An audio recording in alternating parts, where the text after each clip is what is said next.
Bah c'est pas trop tôt. Ça fait 2 heures que j'attends la relève. Désolé, je suis nouveau.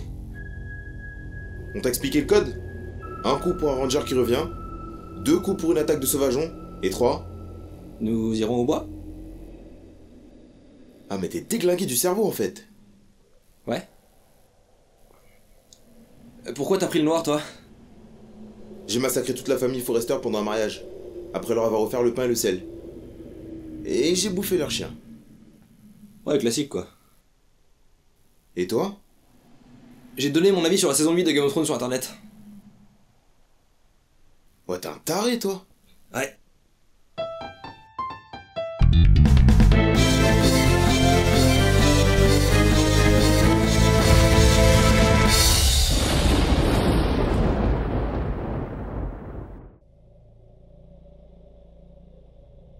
Bon, la tempête s'est calmée, je redescends. Ça marche. Surveille bien la forêt, et si t'as envie de pisser, te penche pas trop en avant. Dire que la saison 8 de Game of Thrones a déçu les fans, c'est un peu comme dire que Littlefinger a déçu Ned Stark. En effet, pour beaucoup, parler de trahison ne semble pas hyperbolique. De séries phares et incontournables trônant à des kilomètres au-dessus de la production télévisuelle mondiale, la saga du Trône de Fer est devenue du jour au lendemain un synonyme de déception sur les internets. Malgré un niveau de production jamais vu pour une œuvre destinée à la télévision, des équipes travaillant d'arrache-pied pour donner vie au monde imaginaire de Westeros, un Raman Djawadi qui a atteint l'ultra instinct de la composition musicale et des comédiens au top de leur forme et de leur compte en banque, la saison finale s'est avérée souffrir d'un mal assez important, un scénario écrit avec le cul. Et pour bien illustrer, j'ai moi-même tenté l'expérience, et voilà ce que ça a donné.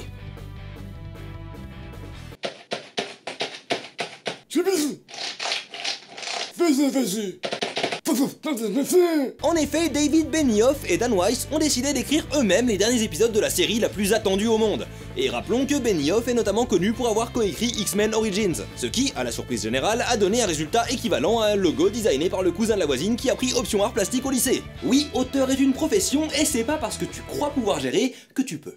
D'autant plus que les deux gaillards sont soupçonnés d'avoir voulu en finir le plus vite possible avec Game of Thrones afin de se lancer dans leur propre trilogie Star Wars.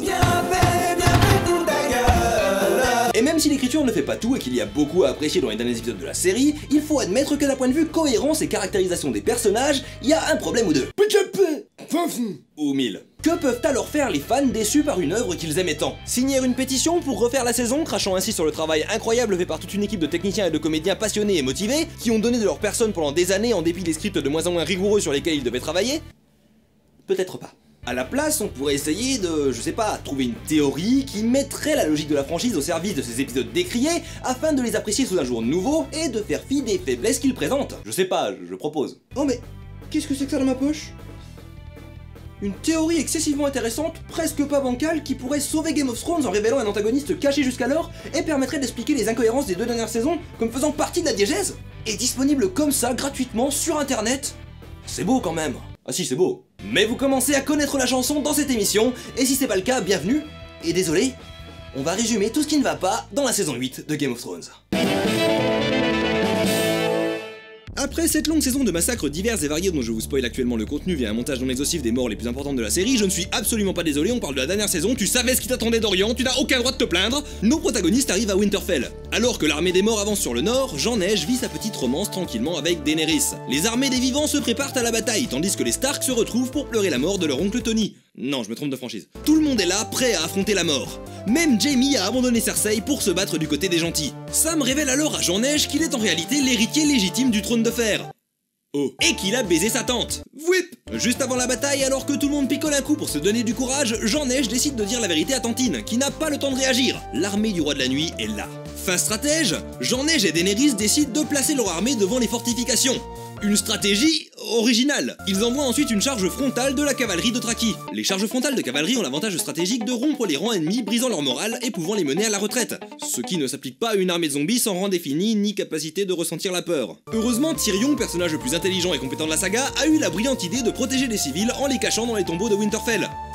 Alors que leurs ennemis peuvent réanimer les morts. Avec autant d'erreurs stratégiques couplées aux capacités magiques du roi de la nuit, on peut s'attendre à de graves conséquences pour les protagonistes, dans cette série où rien n'est gratuit et où tout peut arriver. Et Arya one-shot le boss final, il y a 2 personnages secondaires qui meurent et les vivants ont gagné. Ok.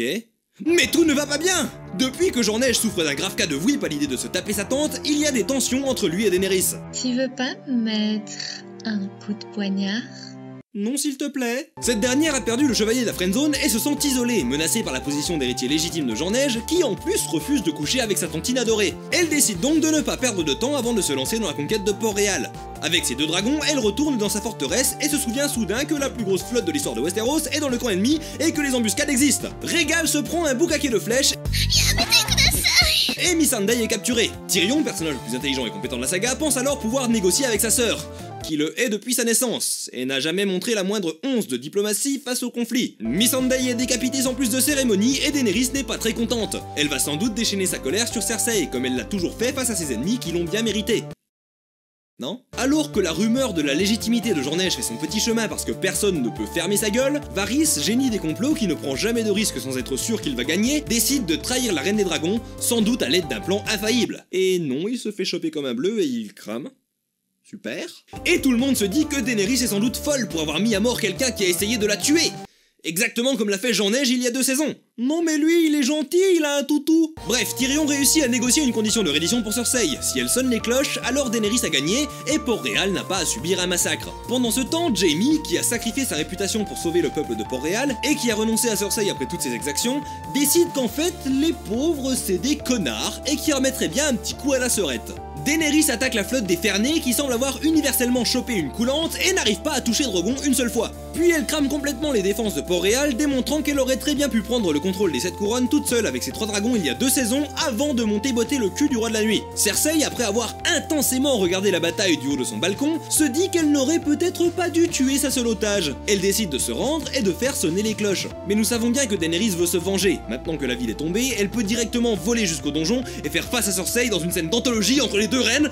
Ah non, ma montre me dit qu'il est l'heure de faire un petit crime contre l'humanité. Soit. Daenerys se révèle être en réalité une psychopathe tyrannique, ce qu'on aurait vraiment dû voir venir avec toutes les fois où elle a été gratuitement cruelle avec les civils. Comme quand elle a interrompu les viols de villageoises. Non. Ou quand elle a libéré les esclaves. Ou encore quand elle a... Non, en fait non.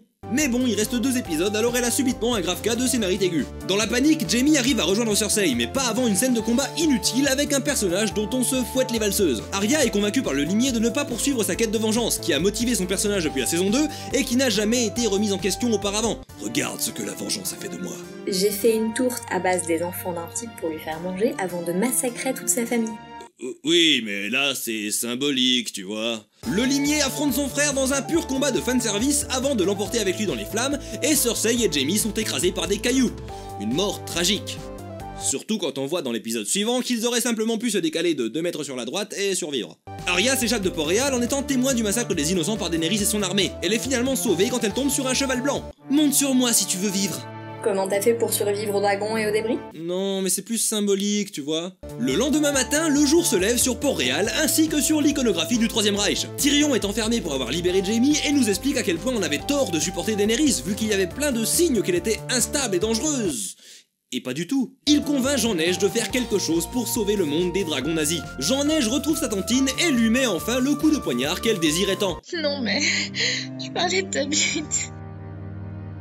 Ah merde! Alors que Daenerys meurt sur le sol de la salle du trône, Drogon arrive. Il voit sa mère au sol, Jean-Neige est le seul suspect. Drogon prépare les flammes dans sa gorge, sa rage est inarrêtable. La personne qu'il aimait le plus au monde est morte et le coupable est droit devant lui et... Meurs, maudit trône qui corrompt l'âme des gens et les pousse aux pires atrocités dans leur quête de pouvoir insatiable! Mec, t'as causé un génocide hier. On est encore en train de ramasser les cadavres calcinés dans la rue. Non, mais c'est plus symbolique, tu vois. Drogon s'enfuit avec le corps sans vie de Daenerys et Jon est mis aux arrêts. On retrouve Jean-Neige quelques mois plus tard et ni lui ni Tyrion n'ont été exécutés pour haute trahison et régicide alors qu'ils sont aux mains de la faction dont ils ont tué la reine. Dans l'univers de Westeros, qui n'est pas réputé pour son système légal complexe. Mais bon, il faut bien finir la série, donc réunion au sommet entre les dirigeants des 7 couronnes. Tyrion y fait démonstration de ses grands talents d'orateur. Allez, on peut libérer Jon? Non. Allez, s'il te plaît. Ok. Tyrion nous explique qu'il faut un leader pour les 6 couronnes, vu que Sansa veut faire sécession. Ce qui, géopolitiquement, n'est pas très malin, surtout venant d'un personnage aussi intelligent, mais pourquoi pas. Il nous dit alors que le seul à pouvoir gouverner Westeros sera celui avec la meilleure histoire. Comme par exemple l'enfant abandonné par le prince, élevé comme un bâtard, exilé au mur, qui par sa volonté et son courage a gravi les échelons, se montrant être un général talentueux et un chef aimé, que même la mort n'a pas arrêté, le commandant de la garde de nuit, le prince qui était promis, le King in the North, l'héritier légitime... Bran the Broken. Bran! Non? Oui! oui. Oh putain. La série se termine sur un montage des Stark qui nous rappelle qu'ils étaient les personnages principaux de cette série, qu'on a suivi depuis le début, et sans déconner, Bran n'est même pas inclus dans le montage final, d'où il a la meilleure histoire. Fin. Tu parles tout seul? Non. Bah si, je t'ai entendu, y'a personne. C'est le vent. Y'a plus de vent là. Bon ok, je parlais aux viewers de l'autre côté du mur. De l'autre côté du mur, y'a que des sauvageons. Non, le 4e mur. Le 4e? Parce qu'il y en a 3 autres? Ils sont tous aussi pourris niveau bouffe et meuf? Voilà. Tu sais quoi, décale-toi à peine. Voilà, hop. Super, voilà, maintenant que t'es sorti du cadre, on va pouvoir reprendre la vidéo. Rappelle-moi de t'inviter à mon mariage. Alors si comme moi vous avez été quelque peu déçu par les événements susmentionnés... Ah bah il doit être content mentionné.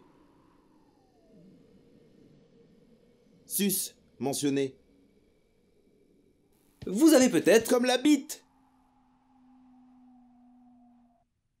Vous avez peut-être besoin de réconcilier les événements de cette dernière saison avec le reste de cette série jusqu'alors incroyable. C'est pour ça que ma théorie existe, c'est un pansement. Un pansement pour vos petits cœurs brisés. Et il est possible que je ne sois pas le seul à y avoir pensé et qu'il y ait déjà 3000 autres vidéos sorties le lendemain de la diffusion de l'épisode qui m'aient pris de court. Mais la mienne est mieux. Et sans doute plus longue. Comme la bite. Alors accrochez-vous, la théorie du jour, c'est que Bran est le véritable grand méchant de Game of Thrones. Alors pas exactement Bran, puisque Bran est mort dans Game of Thrones. On est encore dans la mauvaise ligne temporelle.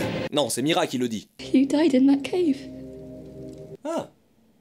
Ok. Le Brandon Stark que l'on connaissait est mort, et la conscience de la corneille à 3 yeux habite désormais son corps. C'est pour ça que dans les saisons 7 et 8, Bran parle de lui-même comme étant la corneille. And the three-eyed raven. Et c'est là-dessus que je base ma théorie. Et si, à chaque fois qu'un personnage faisait quelque chose de stupide ou d'incohérent dans les dernières saisons, ce n'était pas parce que D&D ont écrit les scripts avec leur cul, mais bien parce que Bran aurait utilisé ses capacités de Zoman pour les forcer à agir d'une façon qui assurerait son ascension sur le trône. On sait que Bran peut transférer sa conscience dans le corps d'un humain, puisqu'il l'a fait à de nombreuses reprises avec Hodor. On sait également qu'il peut ainsi pousser les gens à des actions qu'ils ne commettraient pas normalement, en poussant le gentil géant à briser la nuque d'un assaillant. Et finalement, on sait que la capacité de Bran est rare, voire unique. Tous les autres Zomans de Westeros, ce qui inclut également tous les enfants Stark dans les livres, ne peuvent contrôler que les animaux. Voilà qui donnerait une bonne raison à la corneille pour faire venir Bran jusqu'à lui, et transférer sa conscience dans son corps. Il aurait cherché à obtenir le pouvoir de contrôler n'importe quel être vivant, humain compris. On sait également que Bran peut contrôler plusieurs créatures en même temps, comme il le fait avec une nuée de corbeaux, ce qui expliquerait les moments où tout le monde est débile en même temps. Mais du coup,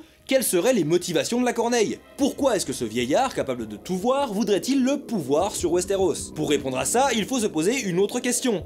Qui est la corneille? Et si la série ne propose pas d'explication quant à ses origines, les livres, eux, contiennent de nombreux indices. Il y a bien longtemps, le roi Aegon IV de la maison Targaryen, surnommé Aegon l'Indigne et souvent considéré comme le pire roi des 7 couronnes, ce qui est un accomplissement en soi, parce que la barre est tout de même assez haute, engendre de nombreux bâtards. Parmi eux, on retrouve Brynden Rivers, plus tard surnommé Freux Sanglant. Après s'être illustré sur le champ de bataille face à la faction rebelle des Feux Noirs, aucun rapport avec le Pokémon, Freux Sanglant devient main du roi pour son demi-frère Daeron II Targaryen. Il garde cette position auprès de son successeur, Maekar Targaryen, mais à la mort de ce dernier, il va à l'encontre des ordres du futur roi Aegon V et fait assassiner Aenys Feu Noir. Ça va, vous suivez? Parce que j'avoue, c'est chaud là. Cet acte de trahison lui vaudra d'être condamné à mort, mais de par son statut, sa sentence est allégée et on l'envoie au mur pour rejoindre la garde de nuit. Là, Freux Sanglant finit par être élu Lord Commandant pendant plusieurs années, avant de disparaître mystérieusement au-delà du mur. Et beaucoup d'indices, notamment liés à son apparence du fait qu'il était albino, et des rumeurs sur ses capacités de Zoman, laissent à croire qu'il serait devenu la corneille à 3 yeux. Et ça ne devient pas très difficile de voir quelle motivation il pourrait avoir à prendre le pouvoir. Après tout, c'est le fils d'un roi qui a été main pendant une période assez longue, avant d'être exilé au mur. C'est d'ailleurs peut-être là qu'il a pris goût à l'idée d'élection, à la place d'une succession filiale légitime, un système qu'un bâtard aurait des raisons de ne pas aimer. Et avec tout ça, on a non seulement quelqu'un qui a les capacités de manipuler les événements et les personnages pour s'assurer de finir sur le trône,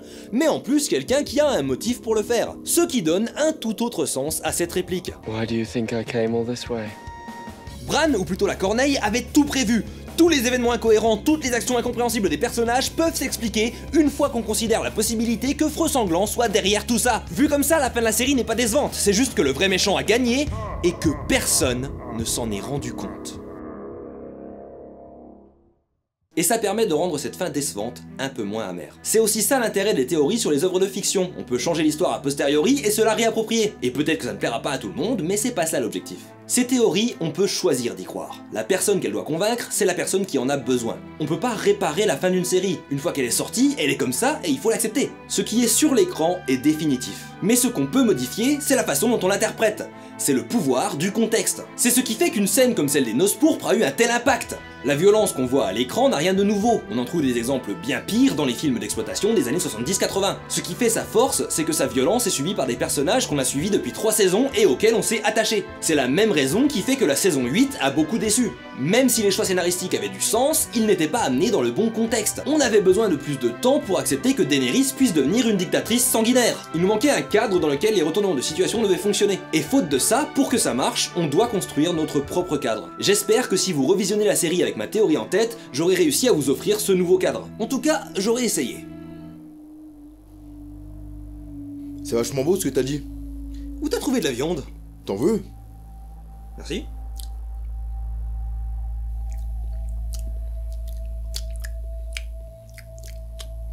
Pas dégueu, hein?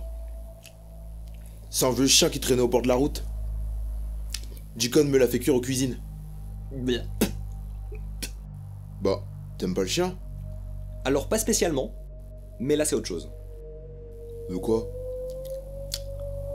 Deacon, c'est un bâtard de la maison Forrester. Donc t'as buté sa famille et t'as bouffé son chien.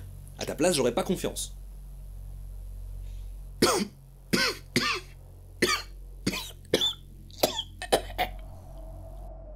Classique. J'espère que cette vidéo vous aura plu. Si c'est le cas, vous savez quoi faire. On se retrouve très bientôt pour de nouvelles aventures. Quant à moi, ma garde ne fait que commencer. C'est chiant en fait comme boulot. Allez, je me casse. Je me suis trompé de sens. Comment on part d'ici ?